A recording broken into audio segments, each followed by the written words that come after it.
এইটাকে যদি অন্তর্বর্তীকালীন সংবিধান হিসেবে মেনে নেন, ঠিক তখনই এই নির্বাচনটা জাস্টিফাইড হবে। শপথ নিয়ে এটা কার্যকর করার স্টেপ না নেন, সেটার কনসিকুয়েন্স কি হবে সময় বলবে। গণভোটে হা জয়যুক্ত হয়েছে এবং গণভোটে যাওয়ার সিদ্ধান্ত প্রাথমিকভাবে বিএনপি দিয়েছে এবং তারেক রহমান সাহেব বলছেন হাতে ভোট দিতে। আমরা মনে করি সেজন্য গণভোট ব্যাপকভাবে জয়যুক্ত হয়েছে। সেই হিসাবে গণভোটের রায়ের আলোকে এই সংবিধান সংস্কার করাটা জরুরি এবং সেক্ষেত্রে সংবিধান সংস্কার পরিষদ হিসেবে তাদের ওত নেওয়াটাও ছিল জরুরি। এখন তারা বলছেন যে সংবিধানে শুধু সংসদ সদস্যের শপথের কথা বলা আছে, কিন্তু আপনার এই সংস্কার পরিষদ হিসাবে ওত নেওয়ার কথা বলা নেই। যেই সংবিধানের কথা তারা বলছেন, সেই সংবিধান বলা আছে সংসদ ভেঙে গেলে পরবর্তী 90 দিনের মধ্যে নির্বাচন, তাতে 7ই নভেম্বর 2024 মধ্যে হওয়ার কথা, 7ই নভেম্বর 2024 হওয়ার কথা। ইয়েস, সংবিধান মোতাবেক প্রথম 90 দিন, ভেঙে যাওয়ার পর 90 দিনের মধ্যে। তারপরে আসেন যদি কোনো কারণে 90 দিনে না হয় তাহলে আরো 90 দিন, সেক্ষেত্রে ফেব্রুয়ারি 7, 2024 এর মধ্যে নির্বাচন হয়ে যাওয়ার কথা। সেটা তো হয় নাই। তারপরে কি সংবিধান পারমিট করে যে আপনাদের যখন মন চায় তখন নির্বাচন করবেন? Of course not. তাহলে 2026-এর ফেব্রুয়ারিতে যে নির্বাচনটা হয়েছে সেটা ওই সংবিধান মোতাবেক হয় নাই বলে আমি নিশ্চিত করে বলতে পারি।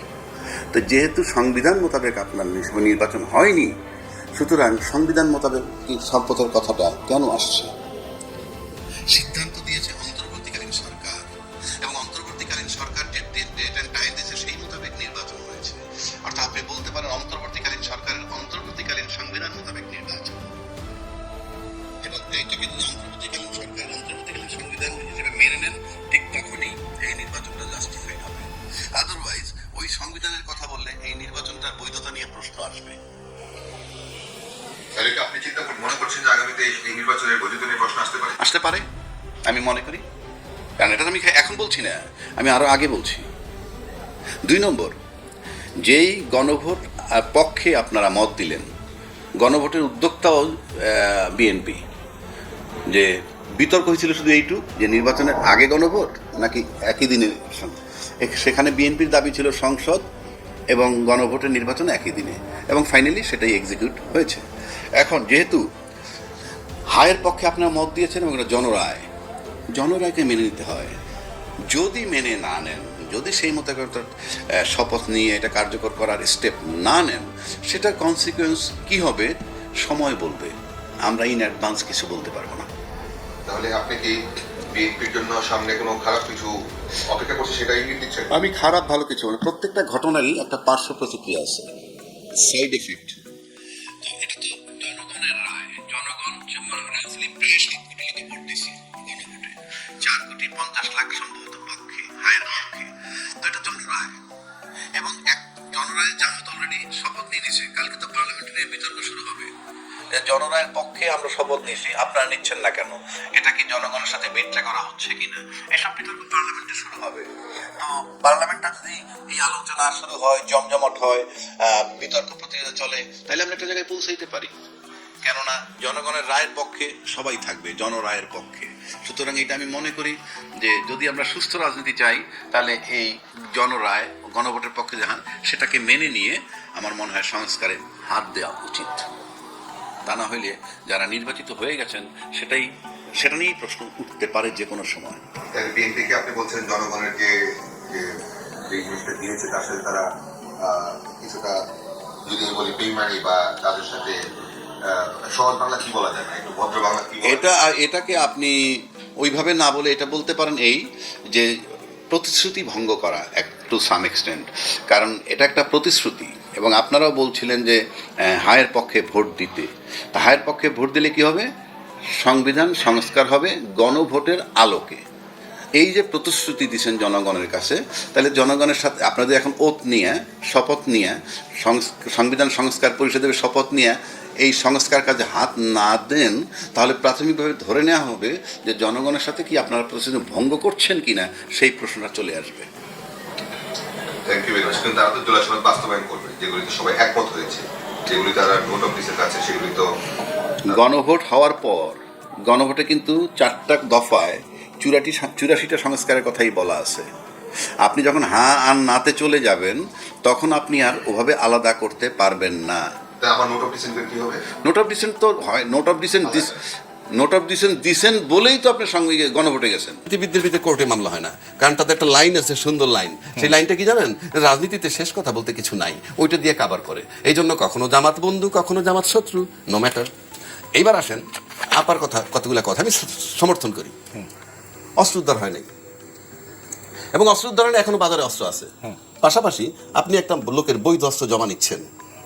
বৈধ অস্ত্র জমা নেওয়ার মানে হচ্ছে এই, যারা সন্ত্রাস করবে তারা নিশ্চিত যে বৈধ লোকটার কাছে, যার বৈধ অস্ত্র আছে তার কাছে অস্ত্রটা নাই।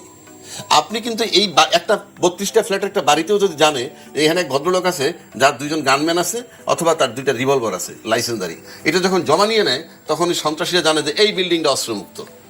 আপনি এই জমা নিয়ে কিন্তু আমাকে আরও বিপদের মুখে ফেলে দিচ্ছেন। ইভেন আপনি যদি ভোটের চিন্তাও করেন সেক্ষেত্রে ওটাও আপনি এক ধরনের সিকিউরিটি।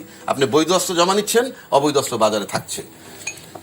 এরপর আসেন 1 লক্ষ সেনাবাহিনীর কথা বলা হয়েছে, মাঠে নামবে প্লাস এরা কতখানি নিরাপত্তা দিবে। তা কেন বলছি কথাটা আসছে কেন?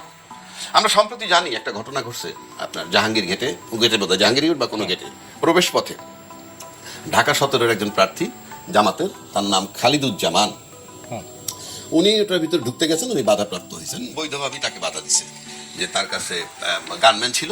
আপনি প্রায়র পারমিশন ছাড়া, প্রায়র পারমিশন বলতে এটা ক্যান্টনমেন্ট বোর্ড অথবা স্টেশন কমান্ডারের পারমিশন লাগে, নাহলে আপনি যেতে পারবেন না, কারেক্ট। এবং সেখানে সে কিছু উদ্যত্তপূর্ণ আচরণও করছে, আমরা দেখেছি, প্রত্যাশা করি নাই। এবং সে তুলনা করছে তারেক জিয়ার সাথে যে উনিও প্রার্থী আমিও প্রার্থী, মানে বিষয়টি নিলাম তারেক জিয়া যেতে পারলে আমি পারবো না, কেন সেটা বলে নাই, সে মিন করে। এটা একটা বার্তা দেয় যে লেভেল প্লেইং ফিল্ড নাই, আমি সে জায়গায় যাচ্ছি না, আমি যাচ্ছি নিরাপত্তার জায়গাটা। ওইখানে যে ঘটনাটা ঘটছে সেটা যে বডি অন ক্যামেরায় যেটা আর্মি ধারণ করছিল, সেটা যখন বাইরে চলে যায় এবং সেটা যখন সোশ্যাল মিডিয়া আসে, তখন আমার কাছে একটা প্রশ্ন আসে যে আপনি তো নিরাপত্তার কথা বলে আমাকে ঢুকতে দিলেন না, কিন্তু আপনার বডি অন ক্যামেরার ছবি যখন চলে যায় বাইরে এবং সেটা যখন আমার সোশ্যাল মিডিয়ায় চলে আসে, তখন তো আপনার আপনার নিরাপত্তা আপনি দিতে পারতেছেন না। আপনি যখন আপনার নিরাপত্তা দিতে পারতেছেন না, আপনি যে অন্য নিরাপত্তা দিবেন, মানে আমি কিভাবে আশ্বস্ত হব এর উপরে? এটা আমার কোশ্চেন মার্ক। আরো যে ইনফরমেশন যায় নাই সেটাও তো আমরা জানি না, আমি ধরে নিলাম আর যায় নাই, কিন্তু যেতেও তো পারে। এটা আমার একটা উদ্বিগ্ন জায়গা। এইবার আসুন প্রশাসনের কাজ। আরো প্রশাসন কি ফ্যাসিজমের পক্ষে আছে না বিপক্ষে আছে? একটা এক্সাম্পল দিলে আপনি বুঝবেন।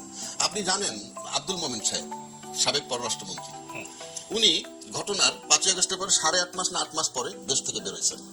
এটা উনি দাবি করেছেন, কিন্তু ওনার দাবিটাই তো আমি ধরবো, আমি কি ভেরিফাই করবো? না, ভেরিফাই না, এটা উনি যখন বলতেছে সেটা আমি নিব না আমলে? না, সেটা আপনি নেন, আমি সেটা নিয়েই তো বলতেছি। জি, উনি আচ্ছা, কি বলছেন? বলেন। উনি বলছেন আমি 8 মাস পরে বেরিয়ে আসলাম। কিভাবে? আমি 8 মাস পরে বেরিয়ে আসছি প্রশাসনের সহযোগিতায়। উনি এর ভিতরে 6 বার সিম পাল্টাইছেন, 5 বার ঘর বদল করছেন, বাসা বদল।